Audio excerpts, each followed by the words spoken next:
Just ahead on this episode of Legends of Texas, we're going to tap our toes to some artists of country music past as we stroll into the Texas Country Music Hall of Fame Museum in Carthage.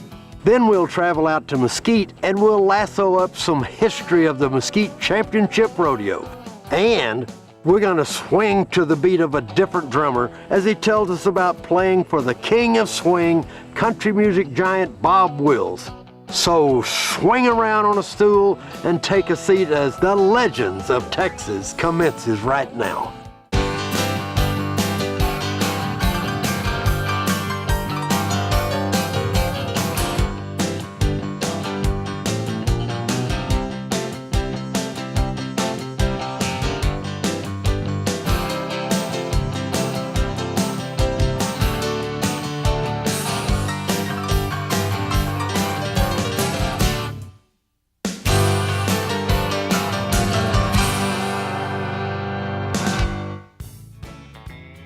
Hello friends, I'm Burton Gilliam. Welcome to the Legends of Texas, where we're going to explore some people, places, and some parables of Texas past and present. Our first venture takes us to the Tex Ritter Museum. It's located in Carthage, Texas, and we're going to visit with its founder, Tommy Ritter Smith, cousin to Tex Ritter. Now, not many people know that Tex Ritter was an accomplished Broadway actor as well as a television and a radio personality. Of course, he was best known as a singing cowboy movie star and a country music recording artist. And oh yeah, he was the daddy of well-known actor John Ritter of Three's Company fame.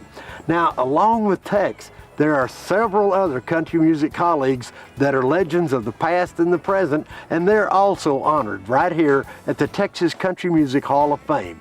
Tell you what, let's check it out.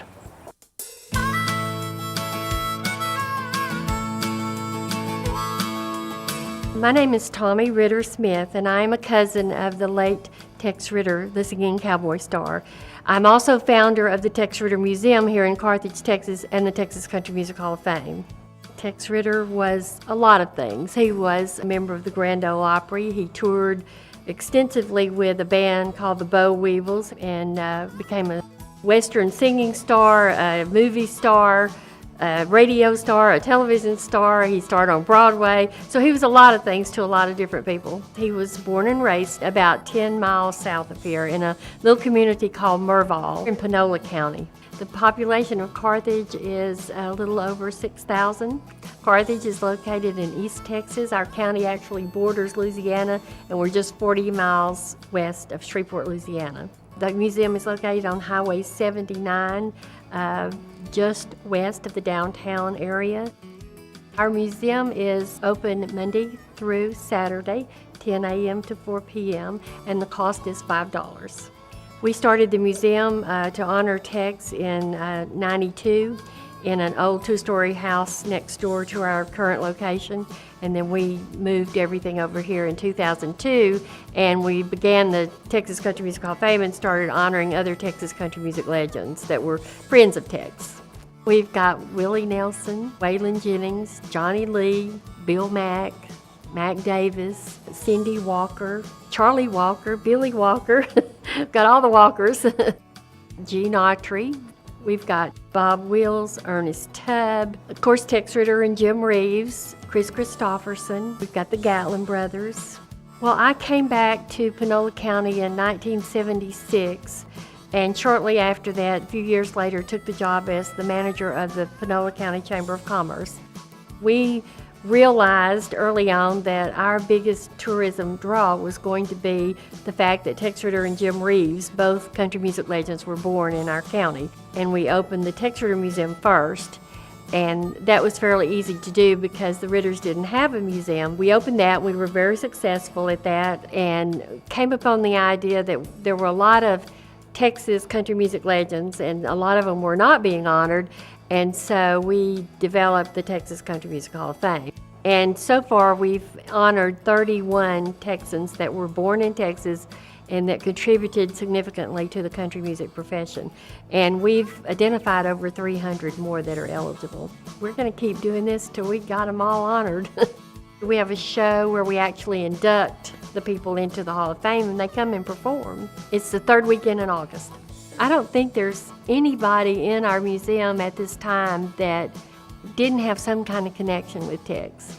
You know, they performed with him on a show, or they wrote a song with him, or they produced a song for him, or, you know, some connection. And it's very interesting because nearly everybody that comes here has a Tex Ritter story to tell. John was a very sensitive, very interesting, very funny man, and I did get close to him right at the last, and was very fortunate that I had the opportunity to do that. We have recently added my daughter, Cindy Smith, and John Ritter's daughter, Carly Ritter, to our board of directors for the Tex Ritter part of the museum, and they will be seeing after the museum too. We have plans for 10 years out, and then we'll have to build on. Mrs. Ritter had always wanted a Tex Ritter museum, and she would certainly be thrilled to death that we had this. She saved everything that Tex ever had, and they were generous enough to send it to us, and it made a really interesting display. We also have Tex Ritter displays at the Ryman Auditorium, the Grand Ole Opry Museum, the Museum of the Gulf Coast in Port Arthur, and at one of the casinos in Shreveport. So we've got Tex Ritter stuff out there so that he can be remembered. I'm a natural born cowboy, I feel it in my bones. I know I can rope a dogie or ride a strawberry roan. He was a bigger than life person in my life because other than the fact that he never considered himself a star of any kind, and he was just a normal person to us, I think most of the people in Panola County kind of took him for granted because he was just a normal person. That's the way he wanted to be. I think Tex would be very pleased with the fact that we had honored so many of his good friends too. If I'm really gonna love her when I'm old. Along with several chart toppers Tex Ritter recorded, he also sang the title track to the movie High Noon and performed it on the very first ever televised Academy Award show in 1953.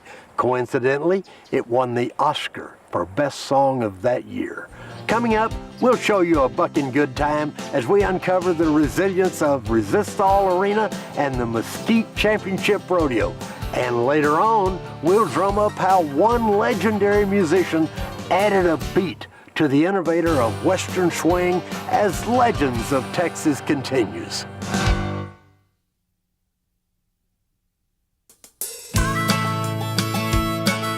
Hey folks, welcome back to the Legends of Texas.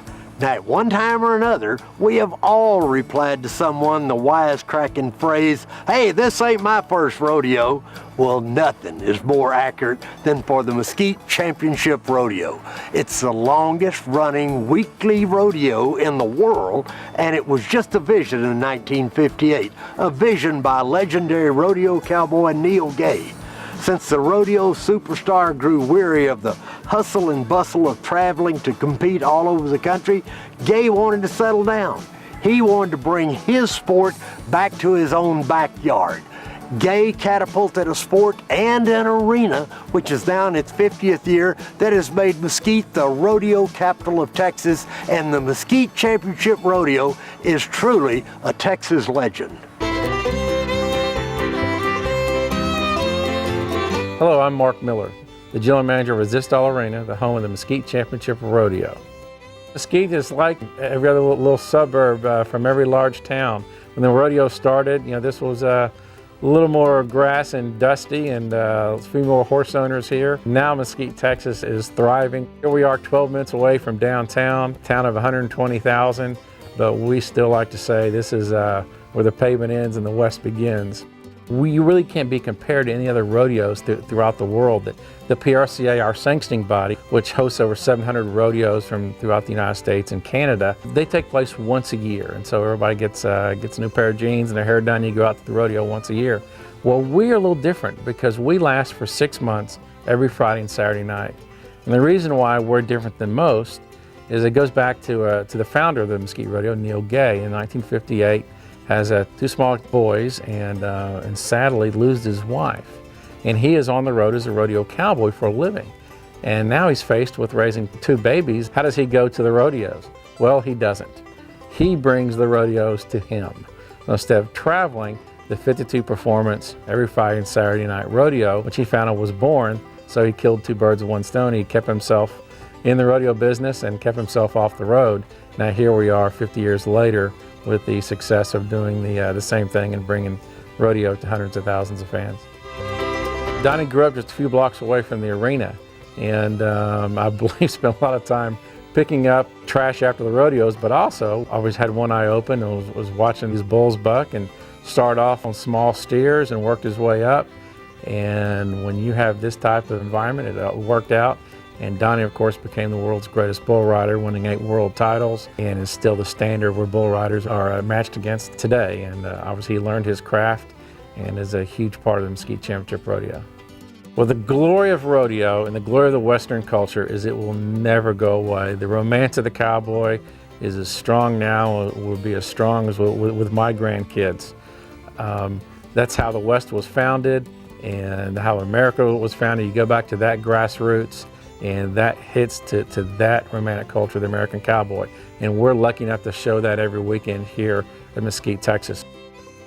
We're showing the real deal. These are real cowboys out there doing what real cowboys do. Now obviously, as a Western culture, it goes in cycles. When Urban Cowboy and John Travolta were dancing their way through Gilley's, there's country bars in New York City, huge influx, not just the Mesquite Rodeo, but the entire rodeo business. And then again, when Garth Brooks hit his heyday, the rodeo definitely felt that. And there'll be another one coming on down the line. So as a culture, it goes into cycles, but the basis of that romantic champion breed of the cowboy, you can still see here all the time, every weekend. The great part about the Mesquite Championship Rodeo is they've all been here. With us being every weekend, you don't have to travel from California, then to Idaho the next night, to get on bulls or bucking horses. And with us being every weekend, we have seen them all, have gotten their start at the Mesquite Rodeo. And that includes your Ty Murrays and your Hawkeye Hensons and your Bud Monroes and Larry Mahans have all graced here. Tuff Hedeman's buck bulls here. And yet again, when you start out, you need to get on a lot of bucking stock, and you can do that right here under one roof in Mesquite. It was true then, it's true now. The world's most famous rodeo is that for a reason. In 1981, Neil Gay, the founder of the rodeo, took a phone call from a company he couldn't quite understand because the vowels didn't quite match the letters. And those were ESPN. And when they were first getting started, they were looking for programming, and what better than you've got a rodeo that lasts 6 months under one roof, and obviously rodeo, extremely visual sport, and it made its debut and stayed there for 5 years on ESPN. Later moved to TNN, to a national audience, which really concreted the Mesquite Rodeo from Wisconsin to Florida to California. Now we're even pirated, we hear, in Europe and Asia. Bless you, show it all the time. We've been lucky enough the last 8 years to be seen on FSN Southwest. It is now our television home. Rodeo will continue to grow and find new fans simply because it's America's first original extreme sport. And with a culture today that's going bigger and bigger and bigger. So with us that are doing full rodeos, you still get the romance of the cowboy swinging a rope. And the way rodeo pertains to young kids, what we do with calf scrambles and mutton busting, or just the oohing and awing of a cowboy and his horse, and the bind that ties them together. And you sense it, you feel it, you see it when you're at the rodeo. To see all of those things working together as one means there's a huge future for Western and rodeo as we create new fans each week. Formerly a small rural town, Mesquite is now a major metropolitan community. You might say that the rodeo business put Mesquite on the map, and you'd be right. Coming up, how natural rhythm played a part in becoming a legendary Texas playboy for Bob Wills. Now don't go nowhere, you hear? Legends of Texas will continue in just a moment.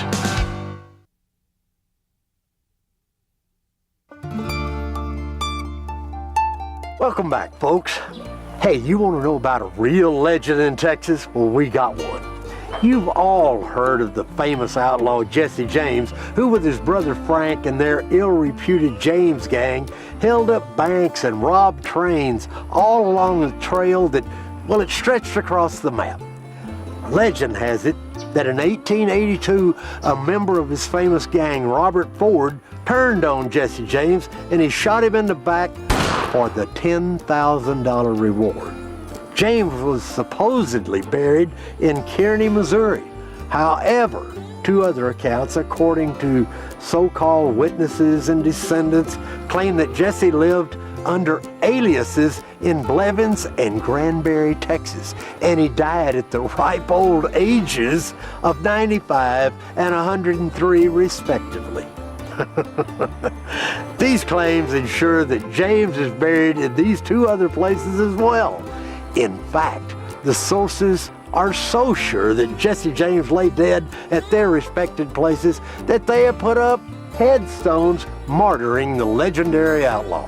Although all three accounts have historical yet, well, eerie and coincidental facts related to James, no one knows for sure in which place the Wild West bandit Jesse James peacefully rests. Now that's a legend of Texas. We'll be right back.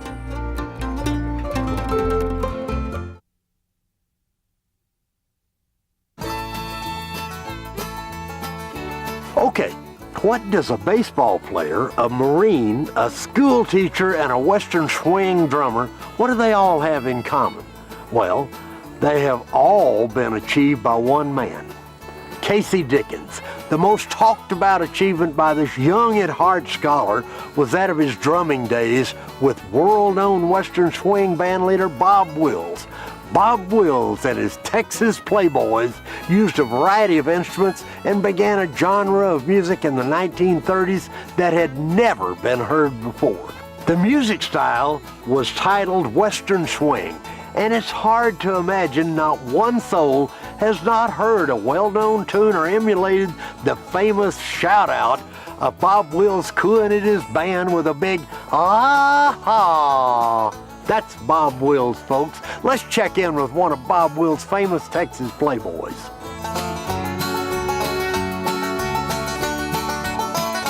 My name is Casey Dickens, and I was a drummer for the Bob Wills Texas Playboys. Bob Wills was a great innovator. He is the one that put the beat and the swing in what we call Western swing.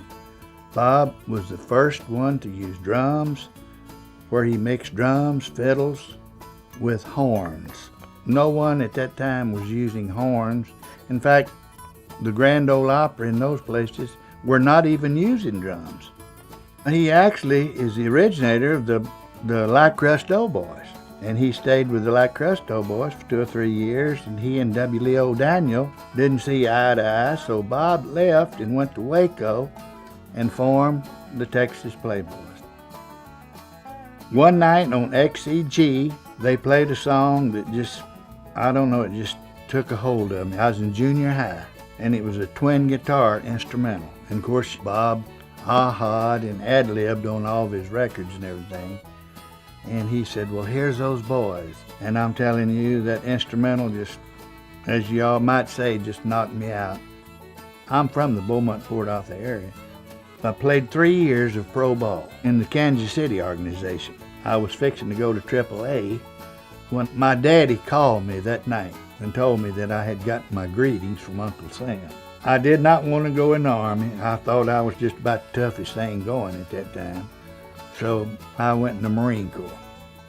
So I came out of the Marine Corps and kind of wondering what I was going to do since I saw I wasn't going to make the big league. So I thought, well, I was a pretty good instructor in the Marine Corps. I'll go out here and enroll at Lamar College and teach school. So that's what I did and got my degree and started teaching there in Beaumont. The first time I met Bob was at a dance in Beaumont in 1949. And at that time, Bob was just filling up these dance halls everywhere. His brother, Billy Jack Wills, played drums for him. And I got there early, and I asked him could he possibly introduce me to Bob. So when Bob came in, Billy Jack stopped him and said, I'd like for you to meet a good fan, longtime friend of ours. And he introduced me to Bob, and something happened that night. Of course, I was just sitting there watching Bob's movements, more so than the band. And he leaned down and said, when we take an intermission, let me buy you a Coke.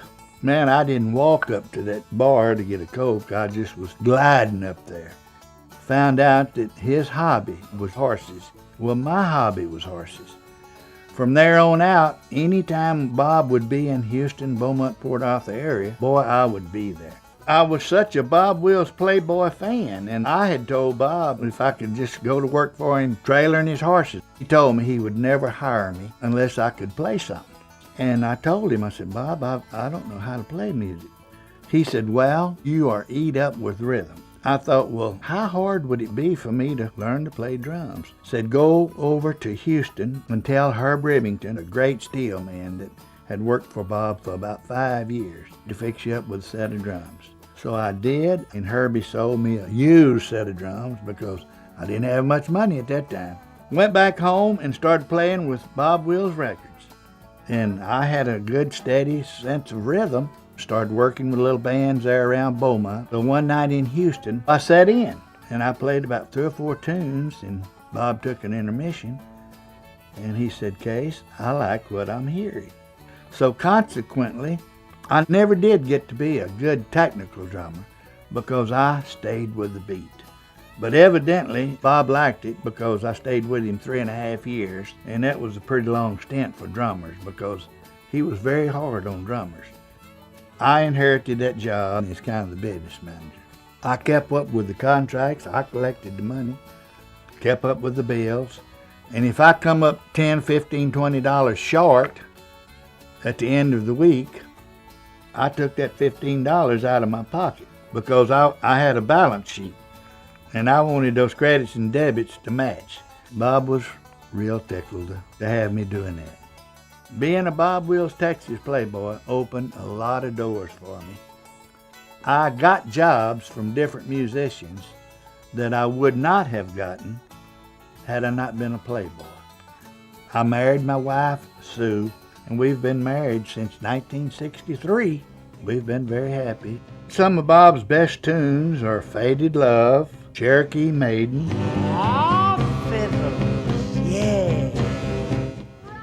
and the real song, as Bob always said, took them off of hamburgers and put them on steaks, was San Antonio Rose.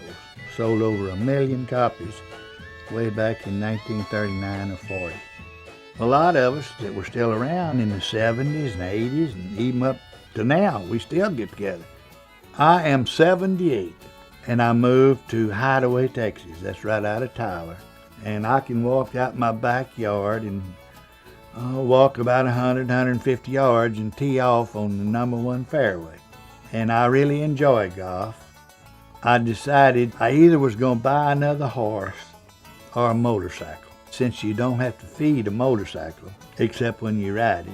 So I gave up the horse for horsepower on a motorcycle.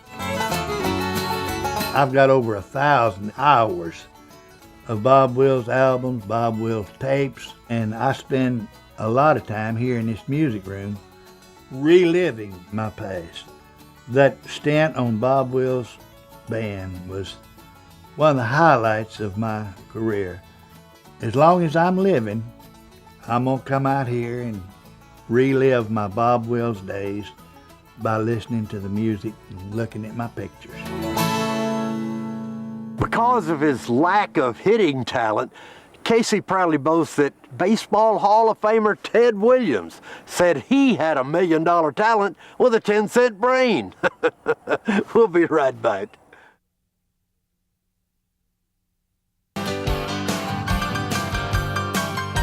Whether a legend is a tall tale, an accomplished achiever, or a historical place, we've got it covered. Well, some more legends of Texas are waiting to be explored, so we'll see you next time. I'm Burton Gilliam. Thanks for watching.